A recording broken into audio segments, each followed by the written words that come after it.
Hello, good morning, and a very warm welcome to you all, no matter where you've dialed in from. We are here in the President's Room of Engineers Ireland in Dublin. You're very welcome to this webinar. Before we begin, I'd like to let you know that there is Irish Sign Language available as well as captioning. We have a question and answer function, so if questions arise during this webinar, please feel free to type your question into the question box and we will deal with them. I think it's important to note that this webinar is primarily focused on the EAA, what it is, and the accessibility requirements. Next. So, what are we going to actually cover today? We're just going to get our agenda up for you now. So today we're going to start off, we're going to have some opening remarks. We're going to tell you about what the Centre for Excellence in Universal Design is and who we are. And we're going to talk a little bit about universal design. After that, we're going to talk about the European Accessibility Act and what it is. Before we take you through a little scenario that we hope will illustrate how beneficial it can be for everybody. We'll then introduce you to some standards. And after that, we will talk about some guidance that we have produced, as well as some learnings that we can actually take from another act that we monitor here at the Centre for Excellence in Universal Design called the Web Accessibility Directive. And then we'll close out the session. We hope you enjoy it. And as I said, if you do have any questions, by all means, just put them into the question and answer box. I would now like to introduce the Chief Officer of the Centre for Excellence in Universal Design, Ger Craddock, to open the webinar and to say a few words. Ger. Thank you very much, Donald, and good morning to everybody. Wet morning here in Dublin. So I know we have lots from our European partners as part of this webinar. So welcome everybody. So the centre, just to give us a brief background, was set up in 2007 based on legislation that was enacted in 2005. So it talks about building environments that are accessible and usable for everybody, regardless of age, size, ability or disability. We are based in the National Disability Authority. This morning we are being hosted by Engineers Ireland, who are literally our next door neighbours here in Dublin. So this is in partnership with the AccessibleEU, which is the European Accessibility Resource Centre. So this was specifically put in place to support the implementation of the European Accessibility Act. So key areas it covers is the built environment, transport, information, communication technologies, policies, and a key part is also the implementation of the various standards that underpin the European Accessibility Act, which we will hear later this morning. This is an open resource portal system. There's 27 countries involved in this partnership. So each country has at least one national partner. The Centre and the National Disability Authority is the national partner here in Ireland. So it is an online library and there's significant resources being built over the last 2 years and they're all freely available. Key is about learning about accessibility, but also it is significant for networking with all our European partners, particularly on the implementation of the European Accessibility Act. And also then, as several seminars that have been hosted, this has actually been co-hosted in partnership with our EU Accessible Hub partners. So just to, I suppose, explain what is universal design. So the key words on the screen are, can you access, can you understand, and can you use, be it the built environment, be it the ICT, be it products and services. And again, within the legislation, it talks about to the greatest possible extent, looking at the widest possible range of situations. And again, talking about without the need for adaptation. So critical is, can we design right at the first iteration, rather than looking at retrofitting, which can cost significant resources, monies, and time, but also huge frustration for lots of people, such as people with disabilities, who are excluded from participation in, be it the built environment, be it access to services, etc. Again, it talks about the broad range of users, and critical to all our work, and particularly within the EU Accessible Hub, it is engaging with end users at the very beginning, and that they are included and participate in co-designing solutions right over the course of any project. And again, understanding that, as a good colleague of ours talks about, disability comes in groups of one. So everyone has different needs. And again, it is looking at how do we bring people who are on the margins, how do we include them in our designs, that they are inclusive from day one. And again, this is just showing a range of images on the screen, showing the diversity of people who participate in our day-to-day lives and in society. So someone who might be using a large screen reader, to someone who's actually using a cane, to parents using a stroller, the young child who's using a dog as a support, also people who may be temporarily impaired using crutches, and also people who may have difficulty reading, etc. So again, looking at a diverse range. So when we talk about universal design, every person experiences barriers depending on the situation. And again, some images here, including a woman who's pregnant, someone using a map, which traditionally we used a paper map. Now we're all using online smartphones for our mapping, but also people carrying luggage or shopping, and the difficulty they have in accessing the built environment as part of that. And finally, just on what we look at, we talk about oversampling the two tails of the bell curve.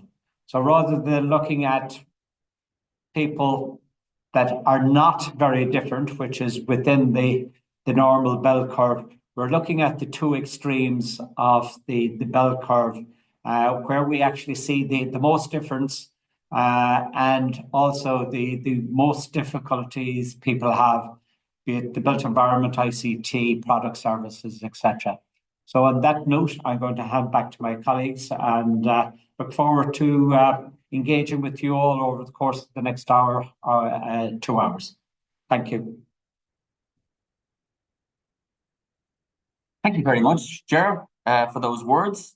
What we're now going to do is we're going to move on, and we're going to talk about the European Accessibility Act, what it is and how it benefits people here. We have a whole wide range of stakeholders here. We have end users, we have people from public sector organisations, we have people who will be responsible as economic operators for implementing and preparing a whole range of products and services that are actually impacted by the European Accessibility Act.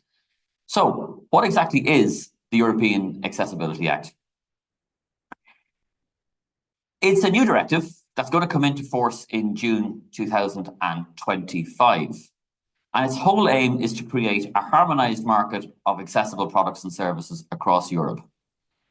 It's transcribed and transposed, I should say, into Irish law by statutory instrument SI 636/2023. So for our colleagues joining us from other European countries, some of the conversation this morning will focus and talk about this particular legislation, but the Irish statutory instrument, the Irish law, has very much taken a lot of the accessibility requirements, for example, and pretty much transposed them verbatim from the original European Accessibility Act.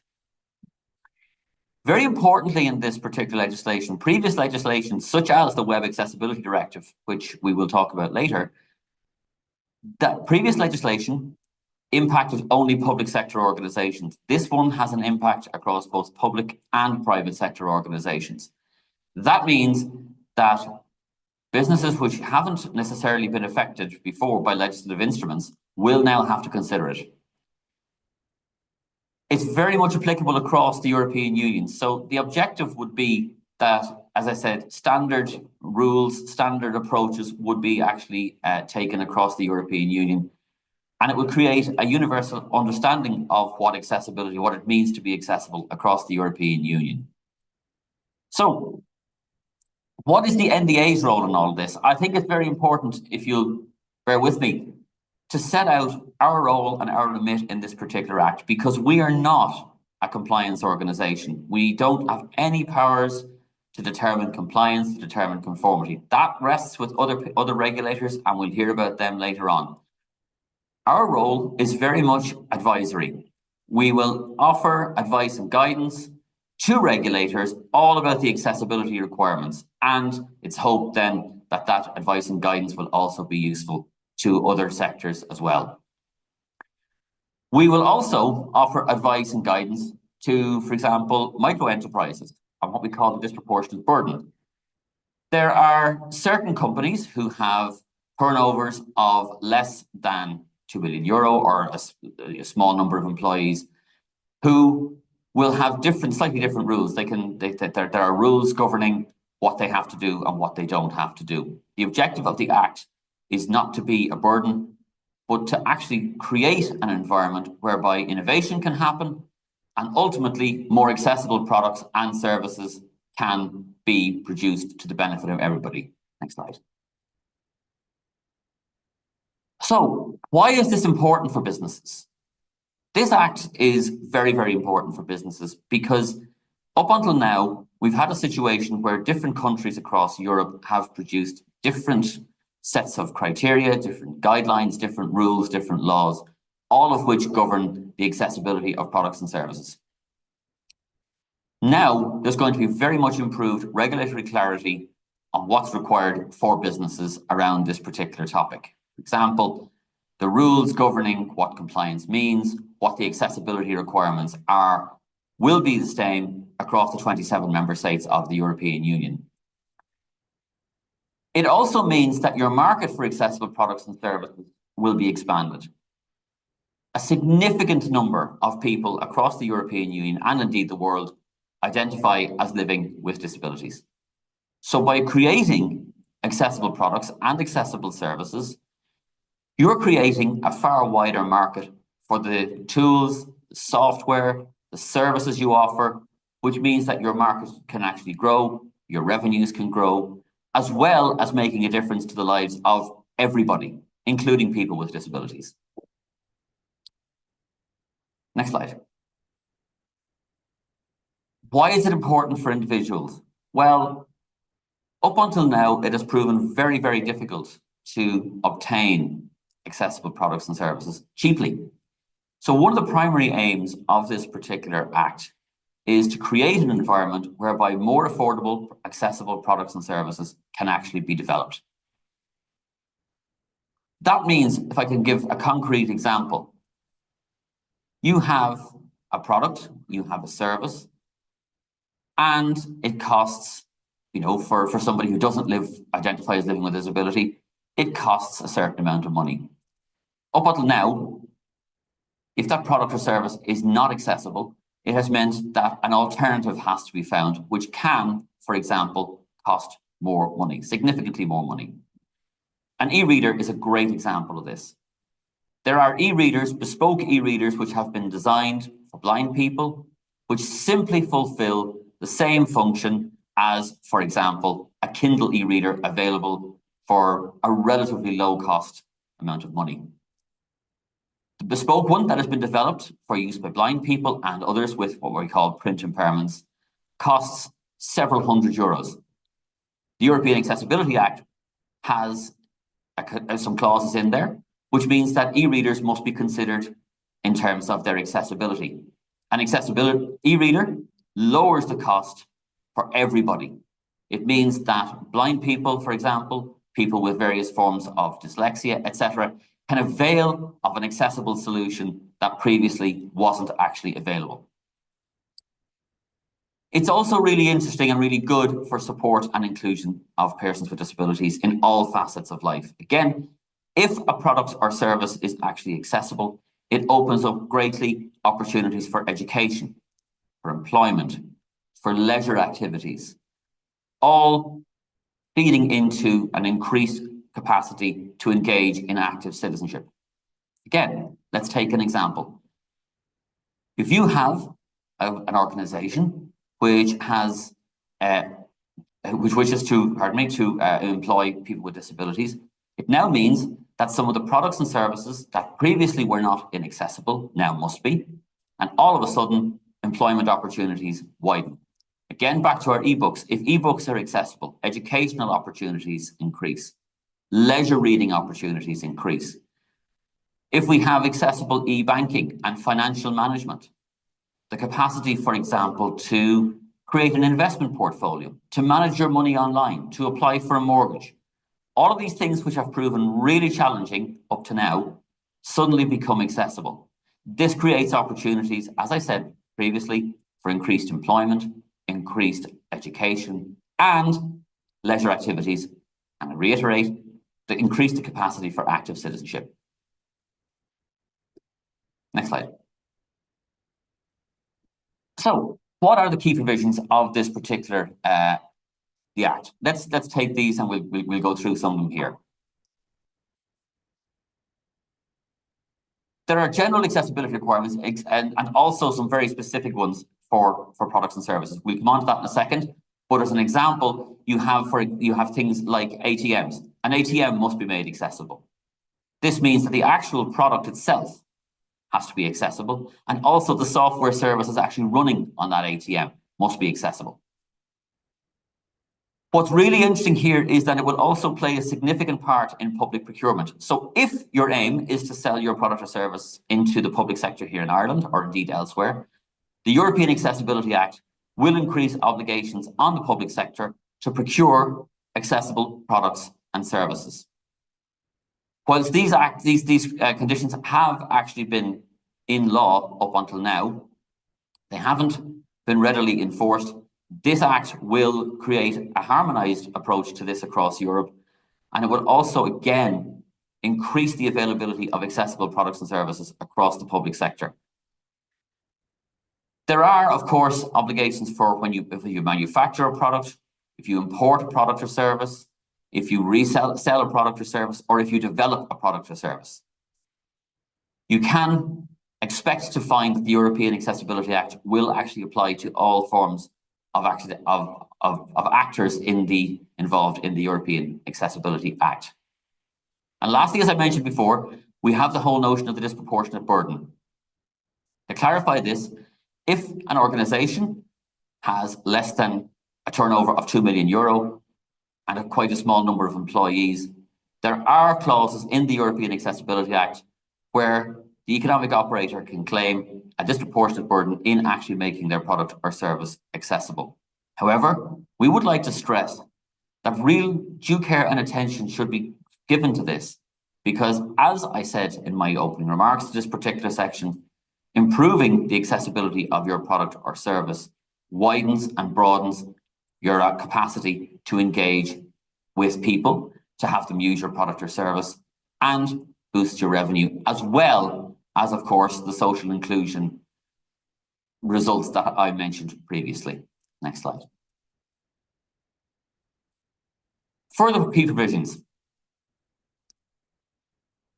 So, part of this whole European Accessibility Act is that now there will be a process for checking the compliance of products and services and for regulating that they are actually accessible.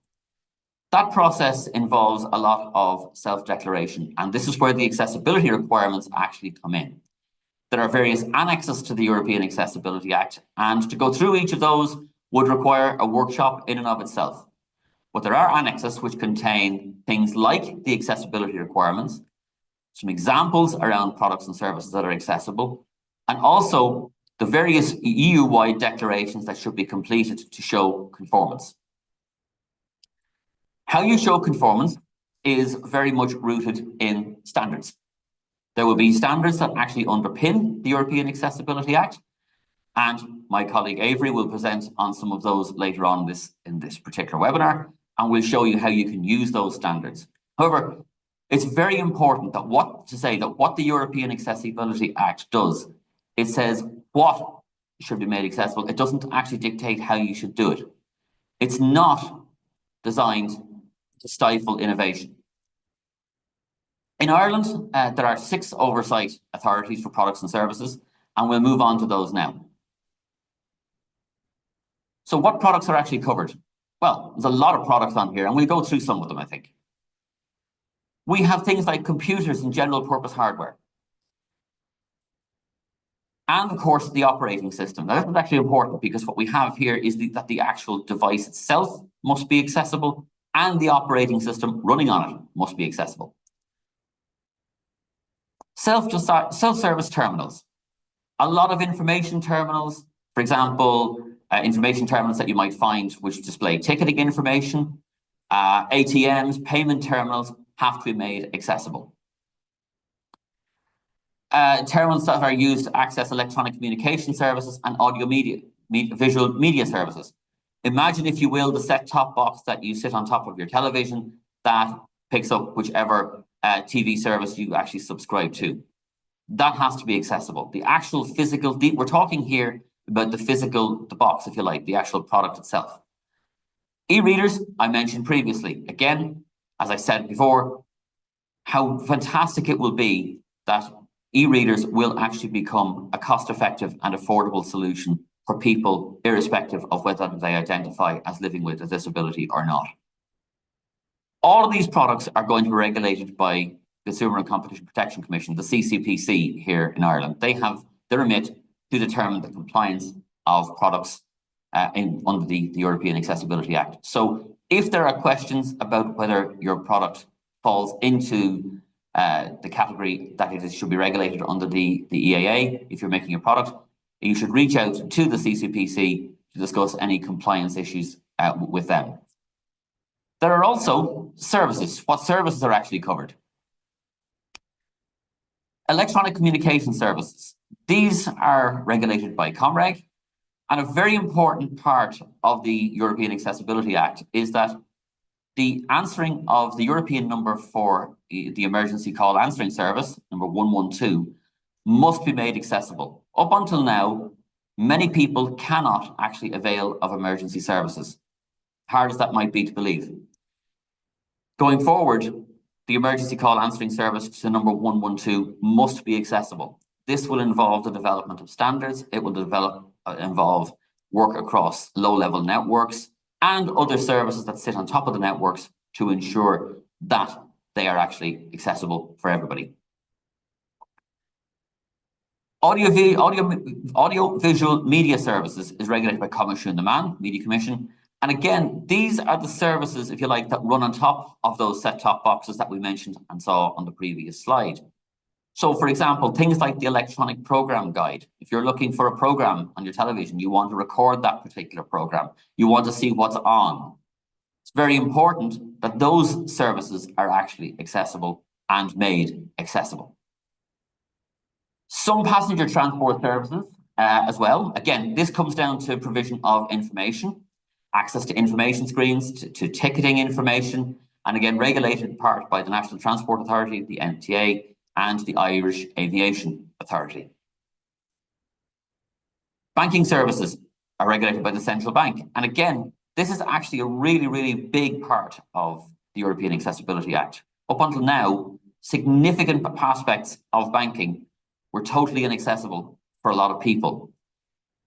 A lot of our banking has become digital, and we have moved online with so many of our services now that we actually use. Indeed, a lot of the physical premises for bank branches have closed, meaning that there's a reliance on digital banking. The European Accessibility Act specifies that these services must be made accessible. So again, we have the physical box, the ATM, but also the software running on that particular product, the service itself. We have things like retail banking. You know, can the person with a disability log on to retail banking, log on to online banking, perform the functions that those who do not identify as living with a disability can actually perform? E-commerce. Again, I would imagine that there are quite a few people on this particular call from the public sector whose websites consist of parts which are based on e-commerce. Whether it's a public sector website that will, pay for a service, for example, you want to, I don't know, purchase a passport, perhaps, or you've got a private sector organization, part of whose website actually involves the purchase of a service or a product. That is regulated by like CCPC again. Interestingly, we've had situations in the past whereby it's possible to actually look at a website with assistive technology, and then you get to the bit where you actually have to physically buy the website, and perhaps the person using assistive technology, the form is inaccessible to input the credit card. Or you can put the credit card in and you can't click the purchase button because a lot of people using assistive technology can't use a mouse. So you get to the point where you've input all the details and you simply can't complete the purchase because the button itself to actually submit the payment and complete the purchase is not accessible. There are lots of ways in which people with disabilities have been marginalized and excluded from what one could call normal day-to-day retail and e-commerce activities. A very simple example of this. If we go back to the COVID pandemic, and I know none of us want to, but if we go back to the COVID pandemic, imagine the scenario whereby a person with a disability is actually in their home. They want to place an online order for groceries, and yet the e-commerce function of the website is not accessible. What do? The reliance on third parties to actually offer assistance, if it could happen at all, placed a significant stress burden on people who really needed to actually access these particular functions. With the emergence of the European Accessibility Act, this e-commerce function must be made accessible. And I think this will really make a difference in the lives of people with disabilities, because it will open up a world that for many retailers, because their websites, because their e-commerce function wasn't actually accessible, has been relatively closed. Next slide. So we've said what the provisions are. We've said what products and services are actually covered under the Act. But how is that actually realised? How does that actually happen? These are found in Schedule 1 of SI 636 here in Ireland, and also in Annex 1 of the European Accessibility Act, which is the original directive on which our law here in Ireland and those implementations and transpositions across the European Union are actually based. So in that schedule, there is a whole series of accessibility requirements that specify what it means for your product or service to be accessible.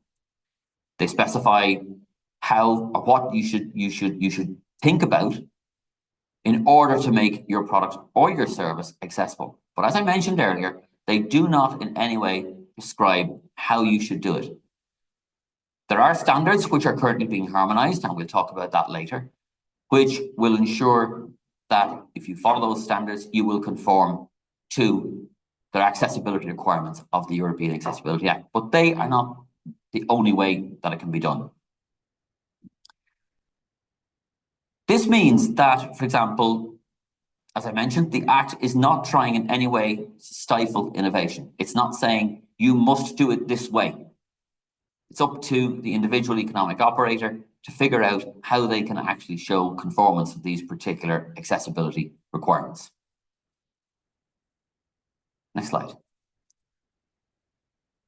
So, what we thought we'd do now is we want to introduce you to some very old friends of the Centre for Excellence in Universal Design. Several years ago, the Centre produced a wonderful YouTube video called Meet the Normals. And if you pop that into your search engine of choice, you will actually get that video. And the Meet the Normals video is based on a family, some of whom have disabilities and some don't. And that video takes us through the Normal's journey as they proceed from their house. They want to go and they want to buy a pizza. And part of the video shows, for example, difficulties that the family has getting onto a bus for all kinds of reasons. I would highly recommend that you go and actually have a look at that particular video, because it's really, really good. So we thought that today we would take the Normals on a little trip. Next slide. To visit Santa Claus. The Normals want to go visit Santa Claus in Lapland.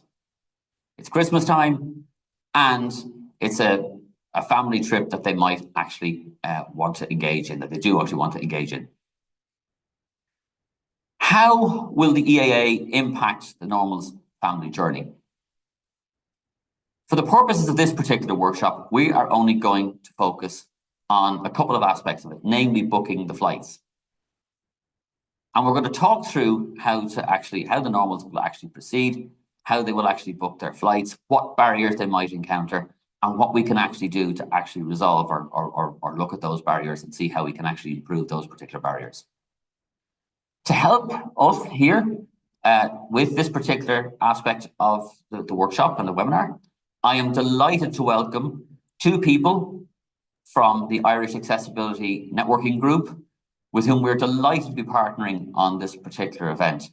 I'd like to say a warm welcome and a good morning to Anne-Marie McCulloch and Brian Dalton. Brian, Anne-Marie, how are you both? Great, thanks very much, Donald, for the introduction.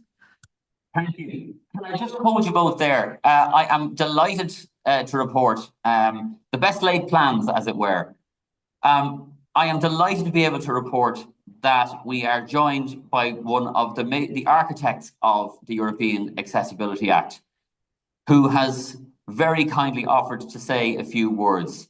So Brian, Anne-Marie, if you'll bear with us, please, we'll come back to it in a second, but I'll ask my colleague Ger to introduce our speaker. Thank you.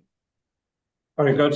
As Donald says, best laid plans, and we're delighted to welcome, as I see you on screen there, Ima Placentia-Pereiro, who has been the disability expert in the European Commission for more years than we will discuss on this call. Ima, long-term supporter of the centre, and also congratulations, Ima, on being elected to be the European candidate on the UN Convention for the Rights of Persons with Disabilities Committee at the UN. So without further ado, I hand over to you, Emma, and thank you very much for coming online this morning.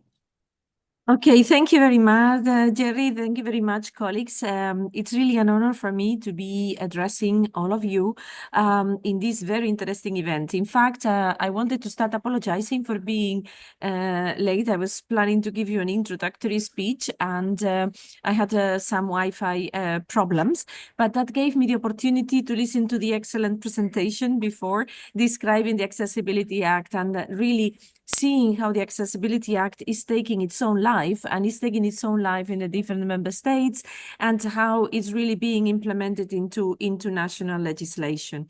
I would like to use this opportunity to highlight some points and also to complement a couple of the things that have been said. First of all, highlighting the compulsory nature of accessibility that is really changing, of administering products and services, that is really changing the market situation in Europe today. Those obligations that meant really to harmonize the market, but also to give certainty and protection for the users, for persons with disabilities when they travel around Europe, so that they can find products and services accessible in a way that is familiar to them, because we will have the same requirements across the union. So this would support also the mobility of people. Of course, it uses the internal market. It gives also certainty to economic operators, so that the products and services would be accepted for matters of accessibility throughout the union. We are approaching the application date of the directive, which is June 28th of June next year, 2025. And I have to say that a lot has been happening, a lot, but not sufficient. And this is reflected by the fact that we have got ongoing infringements at this moment open against all member states.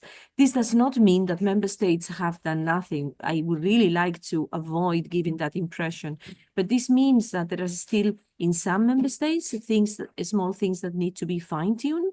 In other member states there is more homework to do. We are not allowed to disclose the content of those infringements, but I can tell you that we are taking it very serious, and that one member state that has not really advanced in the transposition of the legislation has been taken to the European Court of Justice. I say this to show and reflect how important we take this act at European Union level, and that we also have a lot of expectations. It has been, the reference to standards have already been mentioned in the presentation, and how they will help to explain a way in which the requirements, the accessibility requirements of the Act can be implemented. The standards remain voluntary, and the reason why I would like to highlight them is that those standards are not yet set. The Commission issued a standardization mandate, a request to the standardization organizations at European level to develop 3 new standards in relation to non-digital information, emergency, answering to emergency communications and support services, as well as to revise 3 existing standards, and on the area of ICT, on the area of built environment, and on the area of design for all.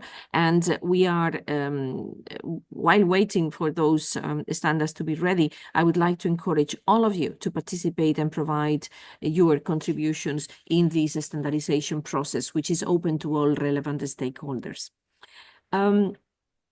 To finish, I would like to highlight a couple of things. First, that I've seen the list, you all have seen the list of products and services. And while at the beginning of the transposition work, we got a lot of requests, questions from organizations saying, well, am I out of the Act, and can I use the safeguards on disproportionate burden not to fulfill with the Act? Now we're getting really much more positive questions on saying, well, I have this product, could you confirm that I am affected by the Act, and how and what exactly would I need to do?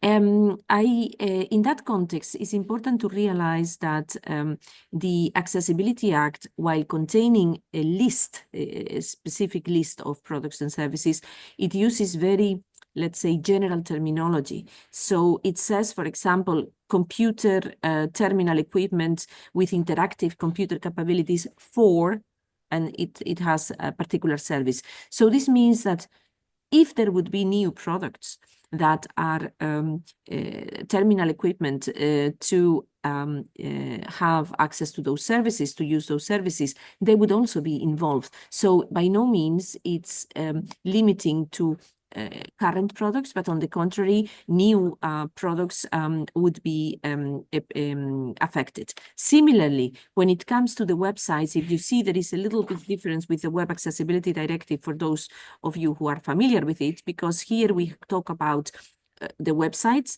online applications, but also anything that is a mobile device-based service. So when a service is going to be provided through a mobile platform, mobile devices, those would be also included.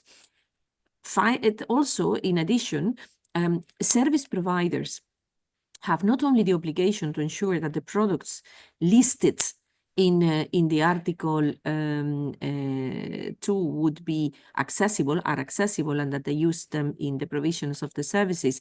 But in addition, the directive says that where products are used in the provision of the service, it is they will need to be accessible. So this means that if there is the interaction between the service and the consumer goes through a particular product, those products would have to be also accessible, so that the person with disabilities can the consumer with disabilities can use the service.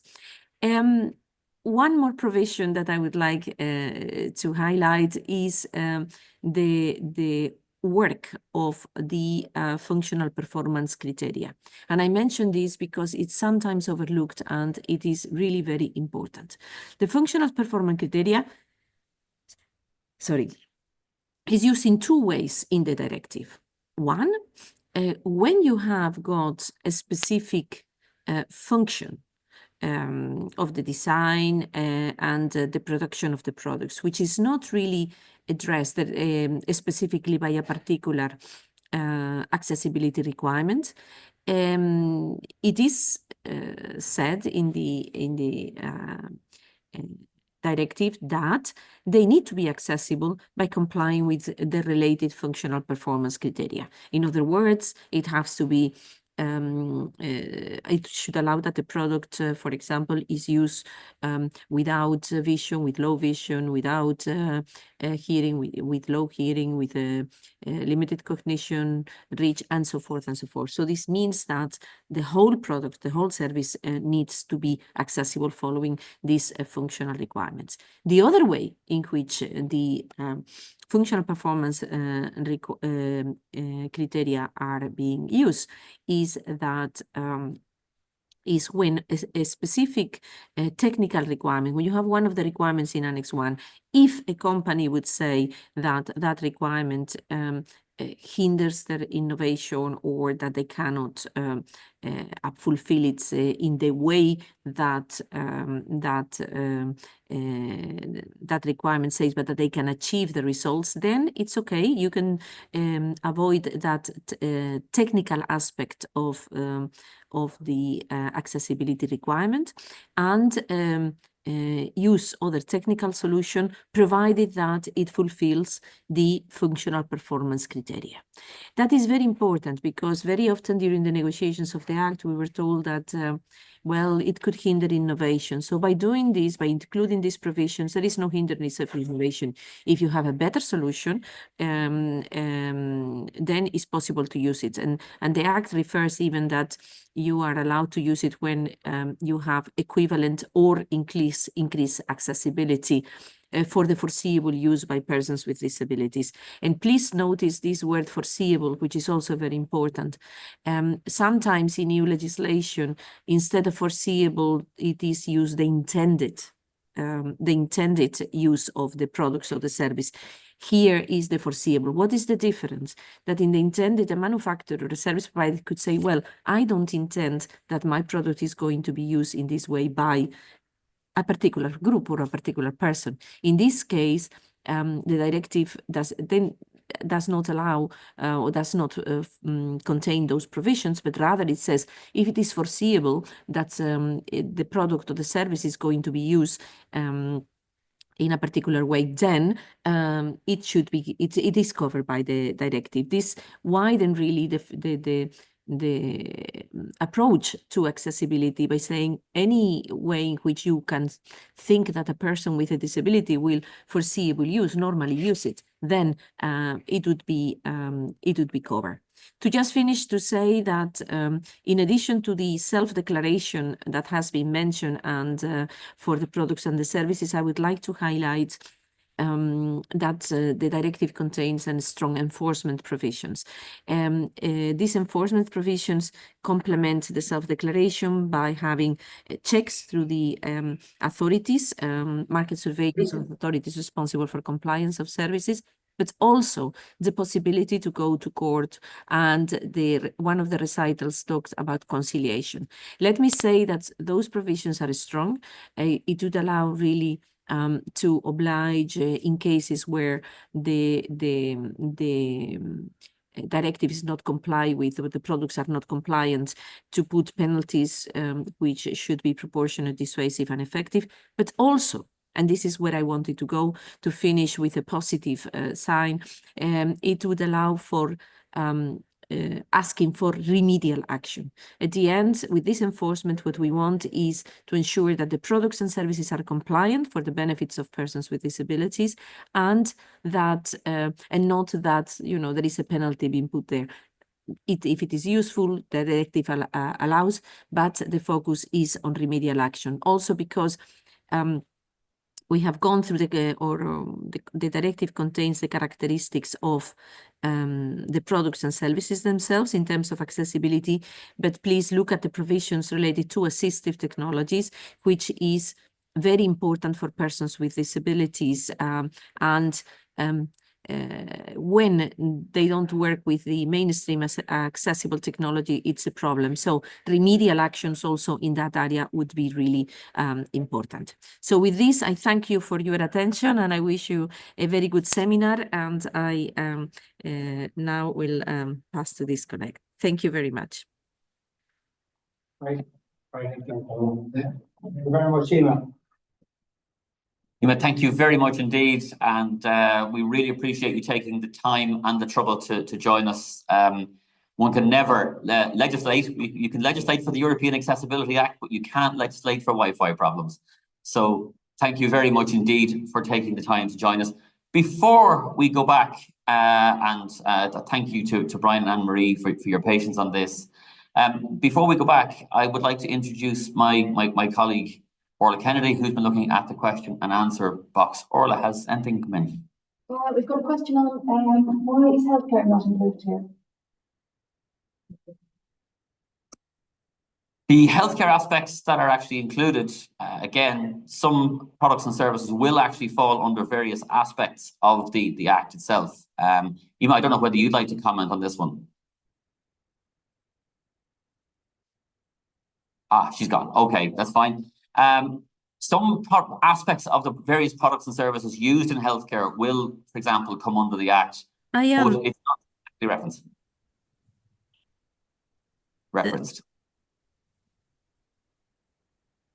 Sorry, I am there still. If you want me to. Yes, thank you. Great, thank you.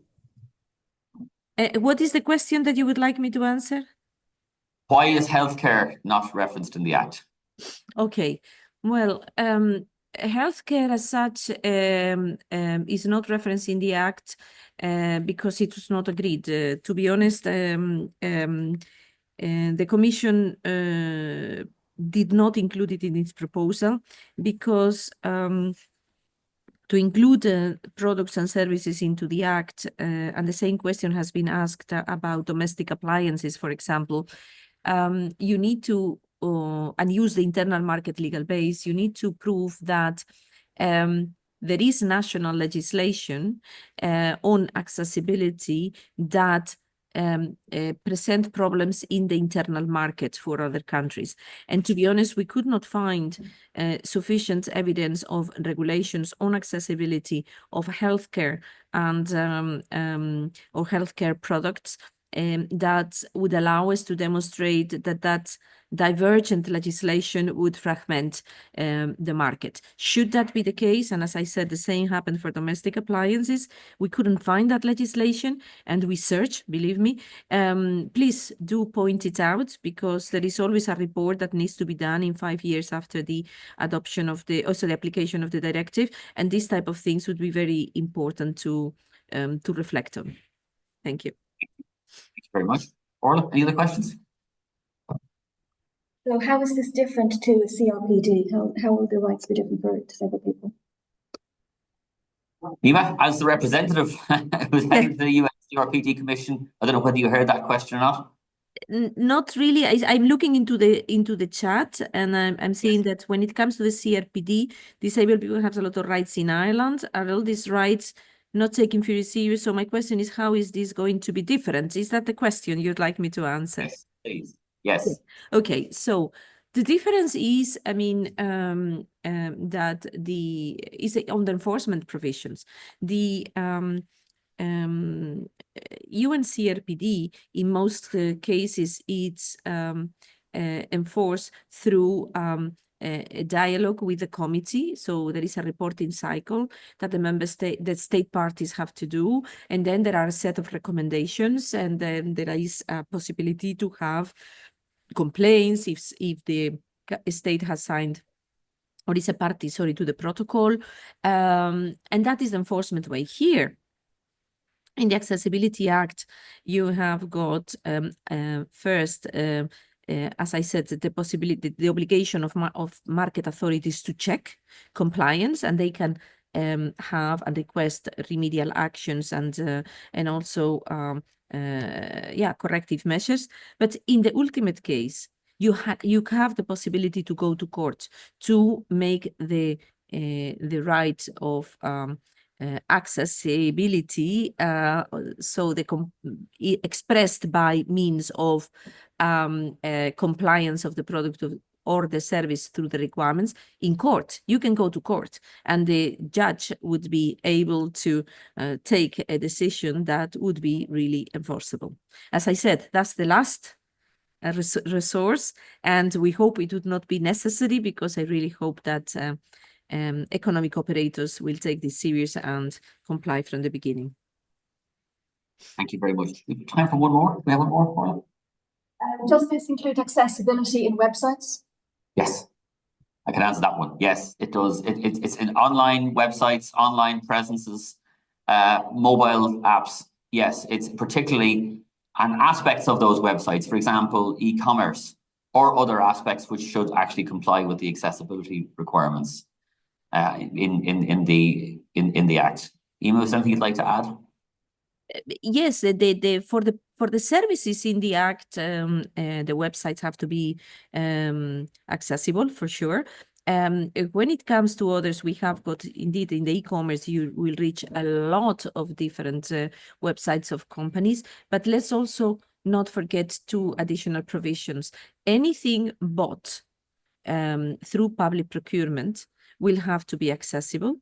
And also when EU funds are involved, it will also have to be accessible. So if you have websites financed by the EU, or your government or public authorities are buying websites, accessibility should be in the technical specifications of the directives, of the call for tender. Thank you very much. Ema, we really appreciate your time and your contributions, and also for answering some of the questions this morning. Thank you so much for joining us. It's been great to have you on this particular call. Hopefully you can hang around. There maybe one or two other questions. If you can hang around, that would be fantastic. But owing to time constraints, we unfortunately have to move on. But we really do want to thank you for your participation this morning. Okay, thank you very much, and I will have to disconnect in a few minutes. Thank you, and good luck. Okay, thank you. Thank you very much. Thank you very much. Right, so what we will now do is we will go back and I will reintroduce our two colleagues from the Irish Accessibility Networking Group. Welcome again to Brian Dalton and Anne-Marie McCulloch. You're both very welcome, and thank you for your patience. No problem at all. Brian, you're on mute. Right. Okay, so for colleagues who are actually controlling the slide deck, we're going to go from slide 24, which is the one with perfect. So, as I said, we have our normals, our family, some of whom have disabilities and some who don't. And as frequently happens at this time of the year, they have decided that a nice family holiday to visit Santa Claus in Lapland would be a really, really good thing. And we started to consider this when preparing the workshop, and we suddenly realized that for certain aspects of this journey, the European Accessibility Act can really, really benefit this particular family as they start to look at their journey. So we're going to look at a couple of aspects of it today. We're going to look at booking the flight, paying for the flight, and we're also going to consider what happens at the airport when something just goes slightly wrong and they nearly miss their flight. So, next slide. The first part of this, slide 26. So what are the steps basically on slide, we're on slide 26. So there are steps here. They have to check flight options, select the flight choice, paying for the flight, purchasing the flight, are the three aspects of actually booking the flight that we're going to actually just focus on here. Next slide. Okay. So when we think about checking our flights, what are the issues that might arise here? We're assuming, for the benefit of this particular scenario, that the family member who is actually trying to actually book this flight is using assistive technology. Now, that term has cropped up quite a bit this morning, and I think it's worth taking a couple of seconds just to explain what that means. Assistive technology is technology, and this is not a formal definition, but it acts as technology that renders a website, a laptop, a mobile phone usable by somebody with various forms of disability. For example, a blind person might use what's called a screen reader, which means that they can access information either through spoken output or braille. Somebody, for example, with various motor skills, motor impairments, disabilities, might actually use particular switch devices or other devices that simplify the user interface and simplify the interaction, and so on and so forth. So these are technologies that actually work alongside devices, be it desktop computers, phones, tablets, to actually ensure that a person with disabilities can actually access them. So if we take the process, the first bit of the website loads and the form is fine. This user can actually input their starting point, their destination, the dates of travel, the number of people traveling. That all works and everybody is happy. They can proceed to the next phase. They then get to the point where they actually have to select the flight, what flight actually is cropped up. And that's not accessible. The reason it's not accessible is that the only way that the flights can actually be selected is using a mouse. And for many people who use assistive technology, using a mouse is actually impossible. Simply cannot be done. Everything must be done using the keyboard. So,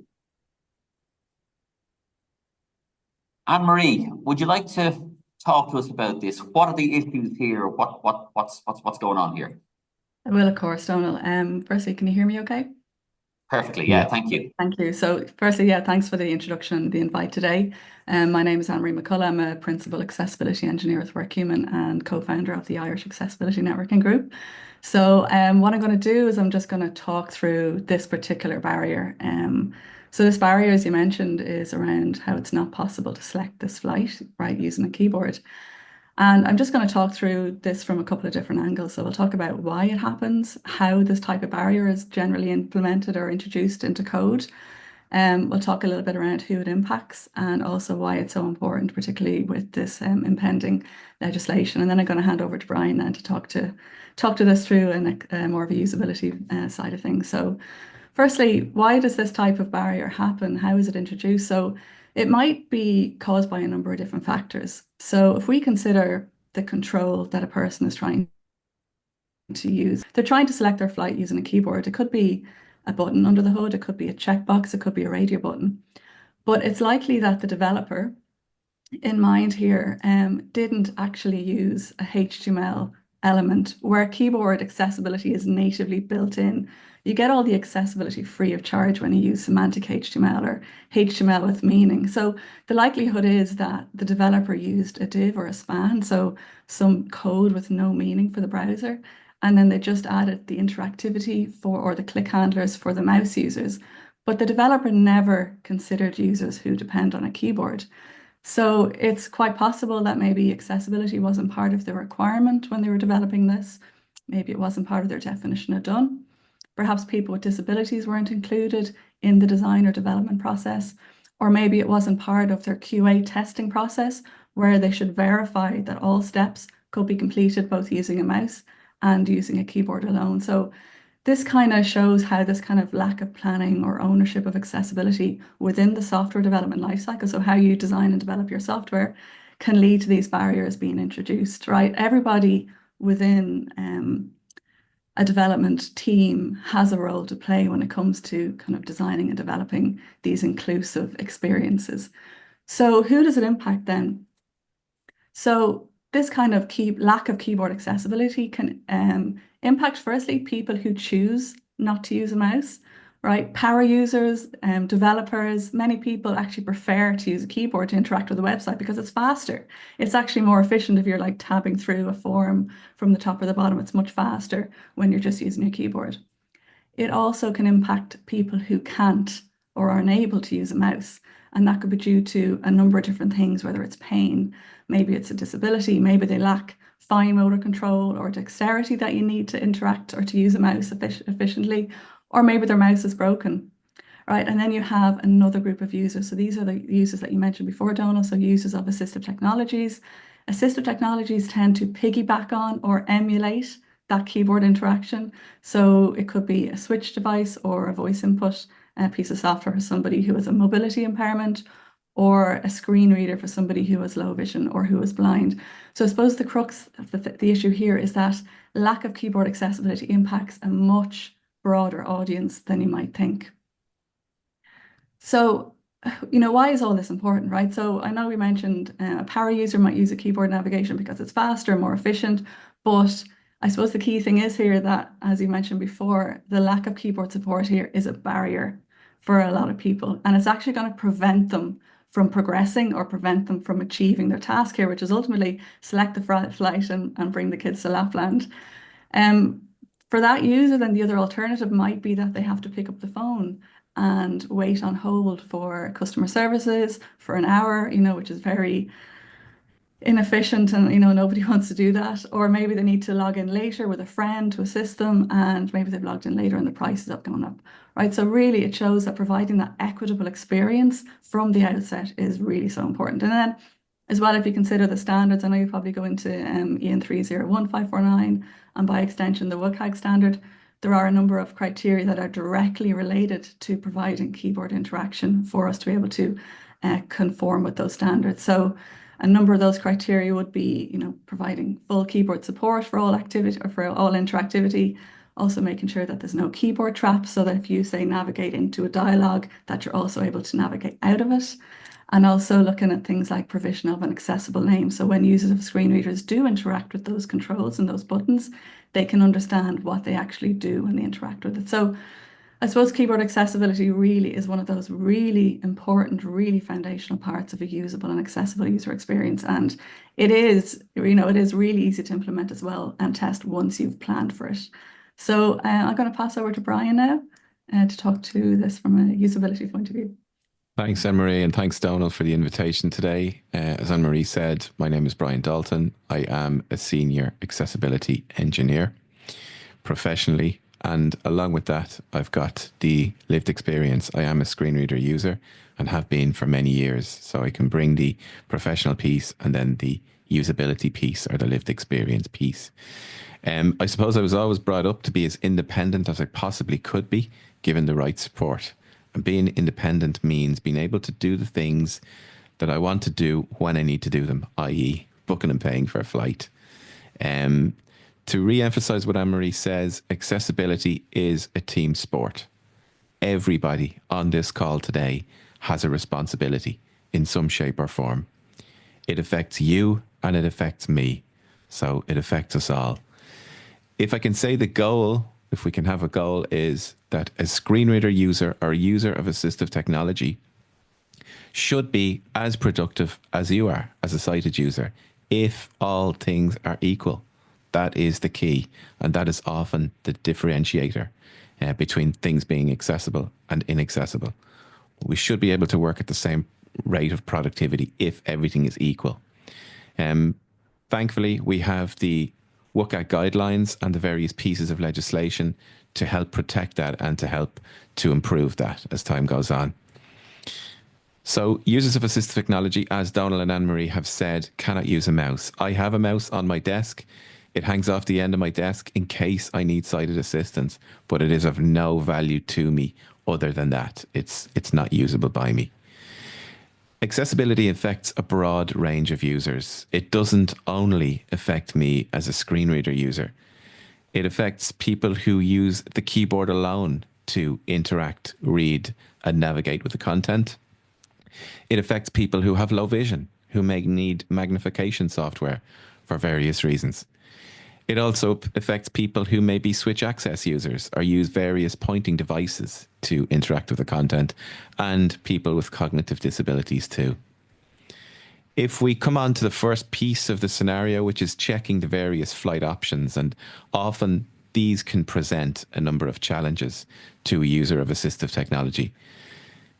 If a user can't navigate or comprehend the flight information screen with the various flight options. So as we know, flight option screens or flight selection screens can be quite busy in terms of their makeup. So we'll have the ability to select dates. We'll have the ability to look at the various offers. We'll have the ability to look at the various pieces that are attached to different fares, the different criteria, flexible fares, standard fares, all of those various categories that make up the flight industry. So is all that content accessible? Is it usable? Is it navigable? And is it understandable to users of assistive technology? And they can often prevent a user from progressing in the flow. As I've said, screens around this area are very complex for the reasons I've outlined below. And if we add on the various ancillaries that accompany flights, such as your baggage, your seats, your lounge access, or the various bits and pieces that are sold in addition to flights, they can often be very complex. There's different prices involved, there's different categories, and all of that must be very clear to the user about what they're selecting. If we then come on to the various flight choices that are involved in making a booking then, is it possible to select the flight that you have chosen using a keyboard or a screen reader or a switch or any form of assistive technology? Remember, a mouse is no good in this situation. It's not usable to the majority of users of assistive technology. Is the passenger form accessible? So the form that you would enter your details in. Can a user tab through the various fields on a form, ensuring that the visible focus is maintained so that a user can tell exactly where they are? Do all the fields on a form contain an appropriate label, telling the user what's needed, what's required, what's optional? All of those must be considered too and can block a user. How is error identification handled on a form? So am I told where the error occurs, how I can fix it, and is focus taken to the field where the error has occurred? Because if it's a long form and I made an error up in the second field, do I then have to shift tab back up to the second field to fix the error, or do I even know where it occurred? And these are all challenges which users face on a regular basis. And this is a huge priority, and as I said, can be a blocker for users of assistive technology. Before I move on to the purchase page, does anyone have any questions, or Anne-Marie, do you need to add anything at this stage? You've got it all, Brian. Great, thanks very much. Hopefully we'll cover it. So we'll finally then, we've selected our flight, we've overcome our difficulties if they are there, or if we've got them. So we've coming on now to purchase our flight. We want to get to Lapland today. So we want to know, is our trip summary accessible? So can we see clearly, and can we navigate, and can we understand the flights we've chosen, the price of those flights, if we've added any ancillaries? All of those details must be accessible because we want to know exactly what we're paying for. Is the form on the purchase page accessible as described above? Can I enter my credit card number? Can I enter my address, my phone number, all of those things? Then we come on to the authorization where we have to validate the payment on our banking app. And I know for me, this definitely presents challenges. So we have the issue of timeouts. Is the website for the airline going to time out? Is the banking app going to time out before I authorize the payment? If it does, then I'm back to square one again. And as Anne-Marie rightly says, the price may have gone up by the time I get to complete the payment. So all of those can be barriers. And they're huge barriers to users. Users of assistive technology do unfortunately require additional time because not all things are equal. So there must be a mechanism to extend the timeout And that mechanism must be visible to all users to ensure that they can extend the timeout so that they don't have to go back to square one and that they can make that journey to Lapland.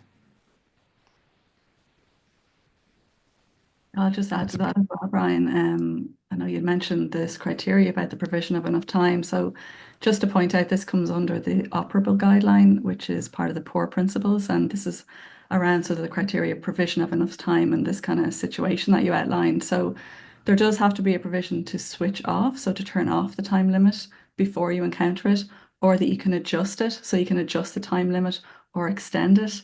As well. And you need to be able to do that at least 10 times, right? As well, you need to think about the experience a blind or low vision user might have in the situation where a sighted user might see a countdown on a page and might be aware that this is happening. But if you are a screen reader user, you have to ensure that that same information is presented to them. So you might consider the use of live regions on a page so that a screen reader user is notified of that situation, of this countdown timer, and particularly because these kind of situations are time sensitive as well. So again, provision of enough time is another way that we're going to be able to meet those WCAG and EN 301549 standards. Thanks, Anne-Marie. Well put. Thank you both for that. Really, really comprehensive. And I really would like to emphasize, we're on slide 30 now, which is you mentioned the principles there, the POUR principles, the perceivable. Oh, why don't you tell us what they are? Ryan, if you would, please. Yeah, so it's perceivable, it's operable, it's understandable, and robust. So WCAG complies to all of those 4 principles, which sets out the standard of how content needs to be accessible. And under the European Accessibility Act, we have standard EN 301549. That's EN 301549, which is built on top of essentially the WCAG guidelines. And as Brian and Anne-Marie pointed out, when you take those 4 principles, the POUR, P-O-U-R principles, and you apply them to your designs, you're actually making a product or a service that's actually usable by everybody. Because it's important that all of your users, irrespective of whether they live with a disability or don't, can actually use all of this, the aspects of the product or service, your website, your mobile app, whatever digital artifact you're actually creating. We'll just very, very briefly look at one other little scenario as part of this. Let's assume that all have worked out and they've managed to overcome these barriers and they're at the airport. Slide 31.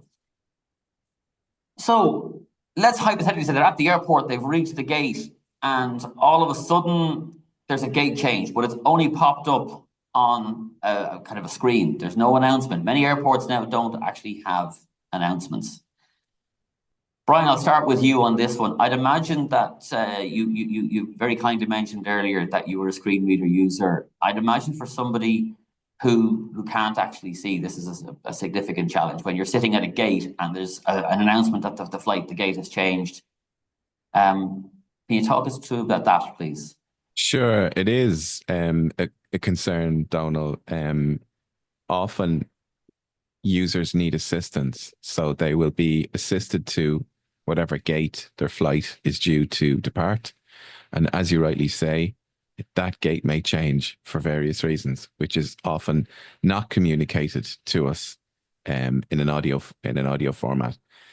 So the benefits of having an app, an accessible app on your phone, perhaps, that these details can be checked. So you can key in your flight number and your gate options will come up and you can get notified then if your gate changes. If your gate changes and you are relying on assistance to come for you, it puts you in it's a not nice position, and has happened to me and many other people like me, where gates have changed, assistance fails to show up, and you're kind of wondering, well, where do I go from here? So panic kicks in. So it's always good for the user to have control over where they are and what they're going to do about it. So if my gate changes, for example, I have absolutely no hesitation in asking somebody for help to assist me to whatever gate I need to be at. But I'm in control of it. I've got visibility of it, which is really important. Thank you. Anne-Marie, anything you'd like to add? Yeah, I think Brian covered it all there. I definitely defer to his experience in this one. I think it's probably good to point out as well that you can't rely on audio announcements anymore in airports. I think a lot of airports have actually disabled those entirely. But yeah, I think having those accessible apps and that sort of real-time feedback in a number of different modes is critically important. So yeah. We'll just go to slide 32 here, because how the European Accessibility Act will actually benefit here is that, again, it's a requirement that, information is actually presented in multiple modalities. We need to include functions and practices that actually ensure that people can access this information in a whole variety of different ways. And as Brian mentioned, the presence of an app where, for example, notifications can be enabled has proven invaluable over the years. I'm actually also blind, and I can completely identify with what Brian is saying here. Wee little anecdote very quickly. I missed a presentation. I was heading to San Diego to make a presentation about 11 years ago. Assistants in an airport I won't name decided not to come back. I missed my flight and missed my presentation because I didn't get to San Diego till 24 hours later.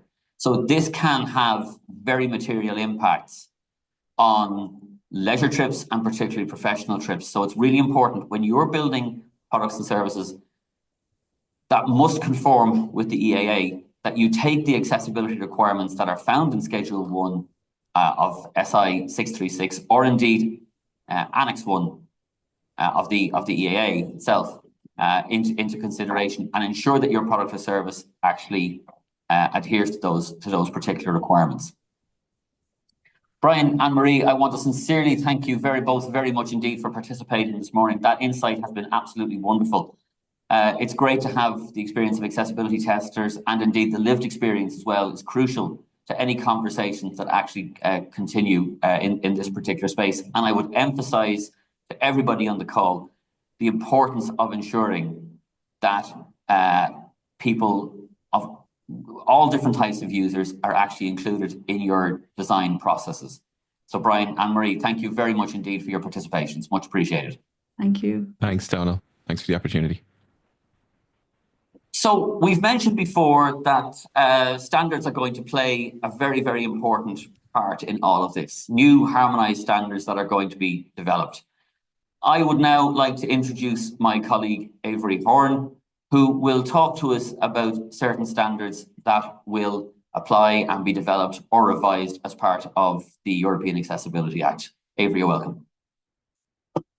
Hi, good afternoon, everyone. So briefly, I'm going to go over standards for us here. I know they've been mentioned a lot during the presentation today, so it's important that we explain a little bit of what standards are and how they can be used. So the most basic understanding of a standard would be that a standard is an agreed set of requirements, and standards are determined by consensus through standard bodies at the international, European, and national level. But what's important for everyone here to know is that it is by consensus, and it does take into account relevant stakeholders. So if you want to get involved in the participation of the creation of standards, including those that are being harmonized for the EAA, and I'll go into what harmonization is, you can get involved through National Standards Authority Ireland and SAI. So I just wanted to highlight that up top. But what's really important to note here is that accessibility requirements in the EAA specify what needs to be done, but standards are how it can be done. And specifically, the harmonized standards are how it can be done. And I'll define that briefly here.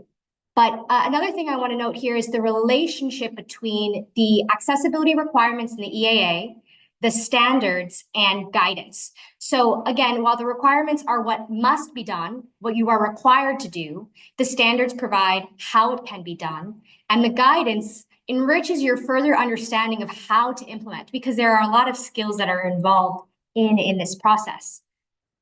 So harmonized standards are the standards that are chosen by the European Commission that can be used to comply with the European Accessibility Act. And there are 6 harmonized standards that I'll name briefly here on the next slide. But the most important takeaway for today when it comes to standards is that Annex ZA will be at the end of each of these harmonized standards once that work is completed. And in that annex, the accessibility requirements of the European Accessibility Act will be mapped onto the requirements that are contained within that standard.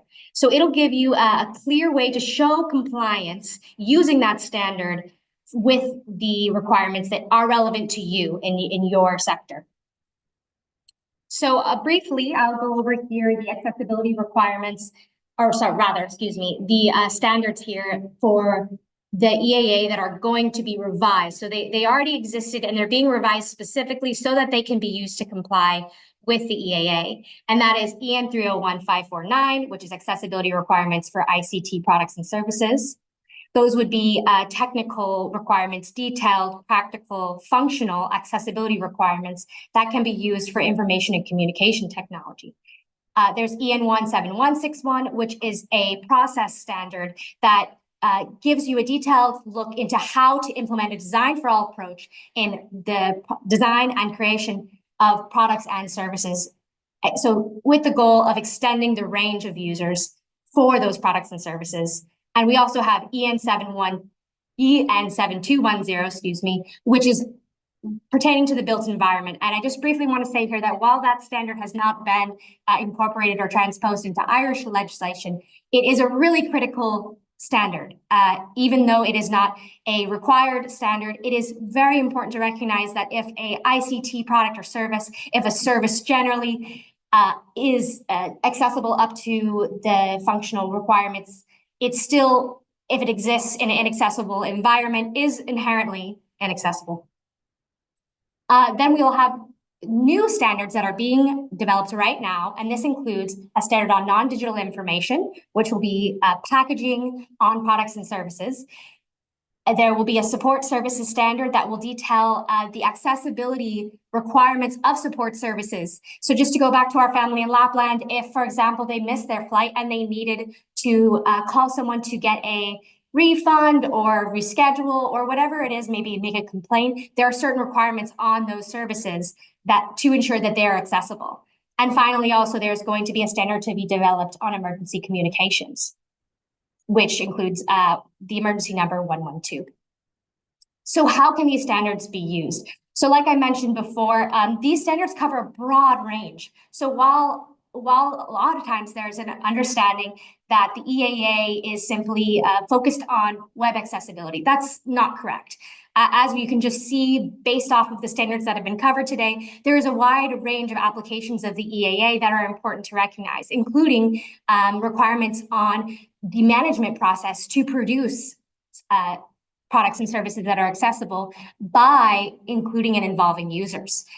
For the sake of going over briefly EN 301-549, that standard is going to give us specific information on products and services so that their product specifications can produce accessible outcomes. So for example, that would be an adequate range in decibels for products with speech outputs, for example.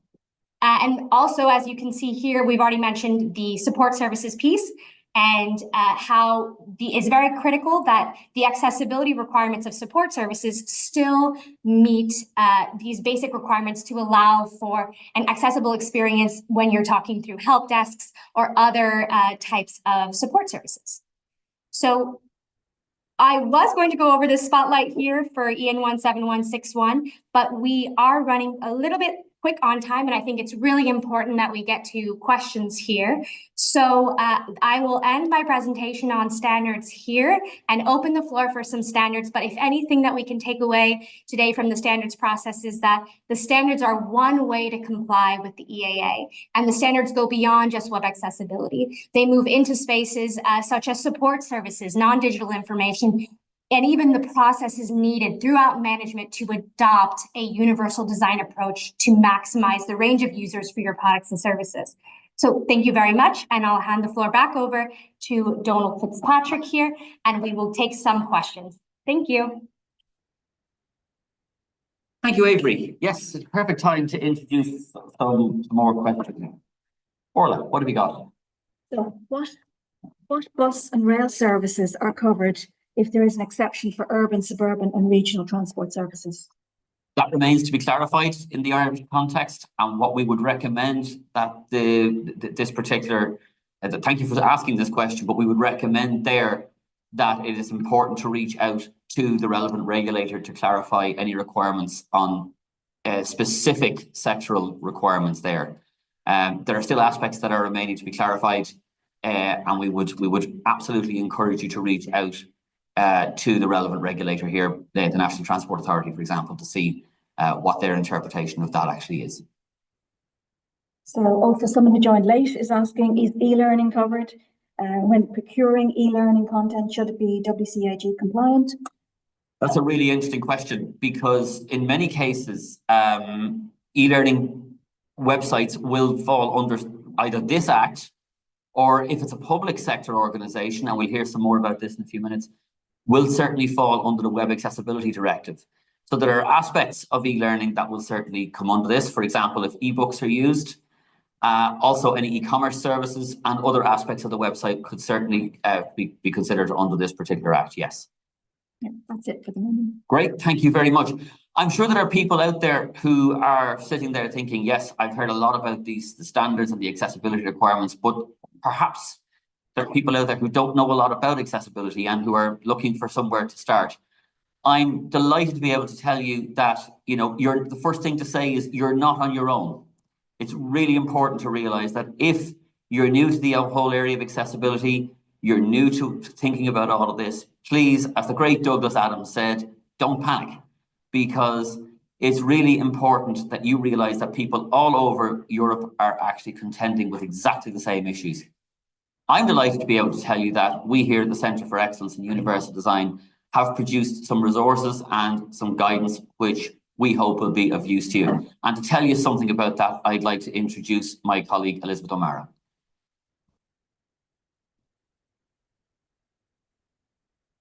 Thank you, Donna.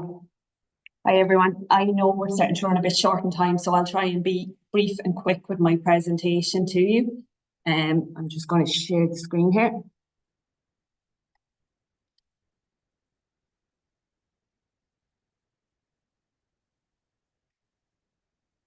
Thanks. So everyone, I'm just going to speak to you this morning quickly just about a guidance document that has been developed by the Centre for Excellence in Universal Design, and that is our Customer Communications Toolkit for Services to the Public, a Universal Design Approach. So this toolkit was developed to inform the public about customer communications and how they can take a universal design approach to this. It was first published in 2017. Then following user feedback, update to legislation and update to terminology, or changes, I should say, to legislation and terminology, it was updated again in 2019 and in 2023. So this toolkit has been informed by standards at both a European, national and international level. It's also been informed by design guidance toolkits and international best practice. So the toolkit is broken up into 3 sections. It is in the written section, the spoken and sign section, and the digital section. And each section provides practical guidance on how you can take a universal design approach to your communications. It also provides you with resources and information that will aid you in preparing these communications. So the toolkit contains both checklists and self-assessments, tools, tips, and learn more boxes, and these will guide the user to additional information or resources for their communications. And there's also good and bad examples contained throughout the toolkit. The digital versions has hyperlinking included in it, and these help the user identify where there's overlap between the different sections in the toolkit. And it also, with this overlap, we can see, for example, with colour contrast, it's contained within the written communication section and within the digital communication, even though it's measured differently in different documents.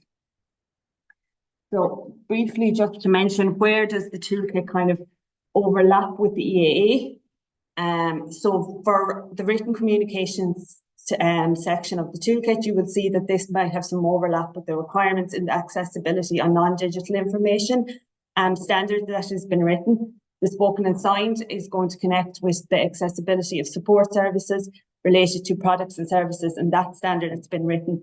And currently the digital communication section of the toolkit also aligns with some of the requirements that are contained in EN 301549.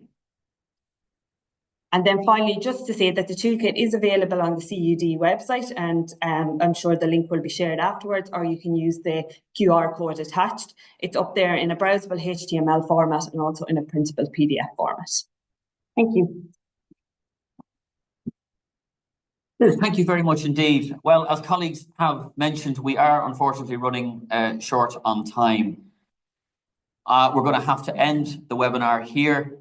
I would like to thank some people, if I may. First of all, to our partners who worked very closely with us on this webinar. I want to thank Engineers Ireland for hosting us here this morning.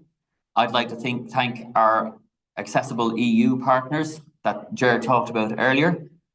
I also want to thank the Irish Accessibility Networking Group, whose support has been invaluable in coming up with the scenario and in presenting the scenario to you here this morning, as well as for a lot of support in actually getting the webinar off the ground. And lastly, to the Irish Computer Society, with whom we have partnered on many events, training webinars, etc. over the years. Indeed, if you go to our website, which is universaldesign.ie, under the communications and digital section, you will find a whole range of training webinars that will certainly be of relevance to you in respect of the European Accessibility Act. Whilst I've been presenting a lot of the material to you here this morning, this webinar did not happen by accident. It was put together by a whole team of people, many of whom have also contributed to presenting this morning. I want to thank my colleagues Orla Kennedy, Avery Horn, Linda Rowan, Elizabeth O'Mara, Tamar Keane, who stepped in and has been doing a lot of the work in keeping us on track, both before and during the webinar. I also want to thank Ger Craddock, who is the Chief Officer at the Centre, who opened this morning. Lastly, to our Irish Sign Language interpreters, Catherine and Orla, thank you very much for your help this morning. We really appreciate it. And to our captioner as well, thank you for also supporting us this morning. To all of you for attending, we hope you found this this webinar useful. I'm sorry if we didn't get to your questions. We will look at the questions afterwards, and they will certainly inform some of the materials that we are actually producing at the moment in relation to the EAA. For further information, please visit our website, which is universaldesign.ie/EAA, which will be updated over the coming weeks and months with a lot more relevant information. And I'm sure many of you are wondering, given all the barriers we spoke about earlier, did the normals actually ever make it to Lapland to visit Santa Claus? I'm delighted to say they did, and they had a great time. The barriers were there, but they overcame them, which is something that a lot of people with disabilities have to do on a very regular basis. It's our hope that the European Accessibility Act will reduce and in some cases eliminate those barriers, so that booking the trip to Lapland will become easier should the normals wish to go back, or should anybody else with or without a disability want to engage in a similar trip in the future. From all of us here in Engineers Ireland, we'd like to thank you all for attending this webinar this morning. As I said, we hope it was beneficial for you. Thank you all, and good afternoon.